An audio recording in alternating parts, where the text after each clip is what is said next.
जय श्री कृष्णा। राधे राधे। दीप जलाने थोड़ी देर रुकिए।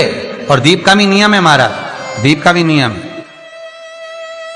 दिए में जो फूल बत्ती लगती है, गोल बत्ती लगती है, गोल वाली, ये बत्ती हमेशा कोई विष्णु भगवान की पूजन कर रहे हो, शिव जी की पूजन कर रहे हो, कोई अन्य देवता का अगर आप स्मरण कर रहे हो तो गोल बत्ती लगाई जाती है। भगवान के मंदिर में पूजन कर रहे हो तो गोल बत्ती लगाएं। लंबी बत्ती, लंबी वाली जो बत्ती होती है लक्ष्मी की पूजन में, देवी पूजन में, जितनी भी माताओं की आप पूजन करोगे, जितनी भी देवियों का आप स्मरण करोगे, उसमें लंबी बत्ती का प्रमाण है। पितरों की पूजन में लंबी बत्ती का प्रमाण है। पितरों को कभी गोल बत्ती नहीं लगती। आप मटके के पास में, परिंदे के पास में, जल के पात्र के पास में कोई भी अगर दिया लगाएंगे तो वहां गोल बत्ती रखकर लगाएंगे तो घर में लक्ष्मी नहीं टिकेगी। कई लोग कहते हैं कि परिंदे के पास, मटके के पास में, पानी के स्रोत के पास में जहां जल भरते हैं, हंडा रखते हैं, टंकी रखते हैं, वहां पर मटके के पास बत्ती लगाओ, दिया लगाओ, पितर शांत रहेंगे। तो पितरों को शांत करो, मना नहीं है, पर दिया लगाने का नियम है कि पितरों को अगर आप दिया लगा रही हो मटके के पास, परिंदे के पास, या अमावस्या के दिन पितरों के लिए अगर दीप लगा रही हो तो गोल बत्ती अगर लगाओगी तो कार्य कभी सफल नहीं होगा। घर में लक्ष्मी नहीं टिकेगी, संपदा नहीं रहेगी, घर में कोई ना कोई बीमार पड़ा ही रहेगा। धन आएगा जाएगा, टिकेगा नहीं। इसलिए पितरों के लिए अगर दिया लगाना है, पूर्वजों के लिए दिया लगाना है, पितरों के लिए अगर दीप लगाना है तो लंबी बत्ती लगाइए। लंबी बत्ती महाराज, लंबी बत्ती का प्रमाण हमारे यहां शास्त्र का, गोल बत्ती का प्रमाण। और सुंदर चरित्र कहा, यदि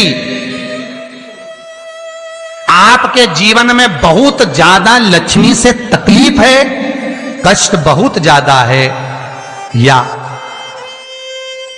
संबंध खराब हो रहे हैं, बहू और बेटों के संबंध खराब हो रहे हैं, अदालत में बात चली गई कि लड़की और लड़के का तलाक होने वाला है, बहू अपने घर जाकर बैठ गई, आने को तैयार नहीं है, जमाई अपने घर रह गया, लड़की को लाने को तैयार नहीं है,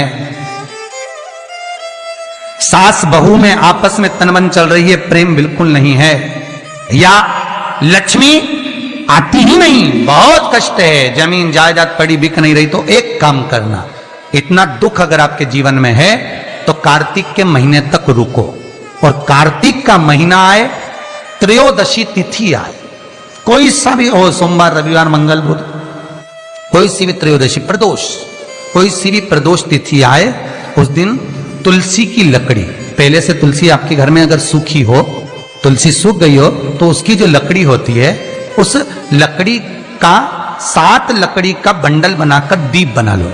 लकड़ी का दीप मतलब लकड़ी पतली पतली डालियों को लेकर कच्चे सूत से उसको बांध दो, और बांधकर घी में डुबक दो। कार्तिक के महीने में शुक्ल पक्ष की त्रयोदशी तिथि जब आए, प्रदोष का जब व्रत आए, उस दिन भगवान के मंदिर में, शिव मंदिर में नहीं, भगवान किसी भी देवता के मंदिर में, विष्णु के मंदिर में, नारायण के मंदिर में, कृष्ण मंदिर में, राम मंदिर में, किसी भी मंदिर में, मंदिर ना हो तो अपने घर के मंदिर में शाम के समय पर उस तुलसी की लकड़ी का दीप, दिया भरकर उसमें घी डालकर जो दीप प्रकट कर देता है, जला देता है, दीप को प्रज्वलित कर देता है, उसके घर में कभी संपदा की कमी नहीं होती महाराज। विष्णु पुराण में स्पष्ट लिखा है। इसलिए शायद कहा जाता है कि भगवान को सर्वश्रेष्ठ कौन सा चंदन अच्छा लगता है। आपको पहले भी कथा में कहा, आगरा की कथा अगर किसने सुनी होगी तो उसमें वर्णन किया, भगवान को सर्वश्रेष्ठ चंदन कौन सा, भगवान को सर्वश्रेष्ठ चंदन कौन सा प्रिय है, वो कौन सा चंदन है जो भगवान विष्णु को लगाएं, राम को लगाएं, कृष्ण को लगाएं, वो कौन सा चंदन है जो श्री हरि को लगाया जाए। तो जीते जी भगवान विष्णु एक बार गले लगाते हैं, उसको कहते हैं हरि चंदन। कौन सा चंदन है? हरि चंदन। हरि चंदन बाजार में नहीं मिलेगा, हरि चंदन आपको बनाना पड़ेगा। कैसे बनाना है? तुलसी जब सूख जाए उसकी जड़ को निकाल लिया जाए, वो जड़ को पानी में धो लिया जाए, धोने के बाद उसको सिलवट्टे पर, पत्थर पर घिसा जाए, और घिसकर उसमें थोड़ा सा कुंकू, रोली डालकर तैयार कर कर जो भगवान विष्णु के मस्तक पर, कृष्ण राम के मस्तक पर लगा देते हैं और उसकी एक बिंदी अपने हृदय पे लगा लेते हैं, जीते जी भगवान एक बार उसको गले लगाते ही हैं। हरि चंदन प्रियता। जैसे शिव महापुराण में रुद्र चंदन का भाव है, शिव महापुराण में रुद्र चंदन का प्रमाण दिया जाता है। अगर आपने लिंग पुराण पढ़ी हो तो उसका 5वां स्कंद अवश्य पढ़िएगा महाराज। और शिव महापुराण अगर पढ़ रहे हो तो उसका कुमार खंड पढ़िएगा, जिसमें रुद्र चंदन का प्रमाण है। रुद्र चंदन कैसा, रुद्र चंदन का प्रमाण कैसा? तो महाराज कहा, चंदन घिसकर, पीला चंदन घिसकर उस चंदन को 3 मुखी रुद्राक्ष पर लपेट लिया जाता। 3 मुखी रुद्राक्ष पर उस चंदन को लपेटा जाता। लपेटोगे उसके बाद उसको ऐसा गोल करोगे तो एकदम चिकना हो जाएगा, एकदम चिकना, ठीक है, एकदम चिकना हो जाएगा। और उस चंदन को आप शिवरात्रि के दिन, और कोई से भी महीने की शिवरात्रि, किसी भी महीने की हो, सब फलदायी होती है। अगर आप पंचांग में देखेंगे तो शिवरात्रि लिखी हुई आती है, हर महीने शिवरात्रि पड़ती है।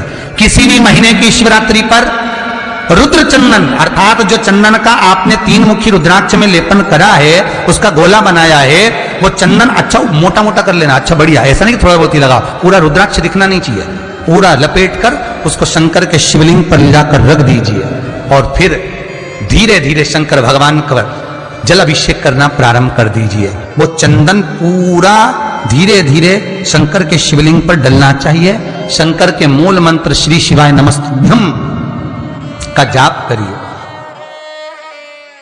यह कहलाता है रुद्र चंदन।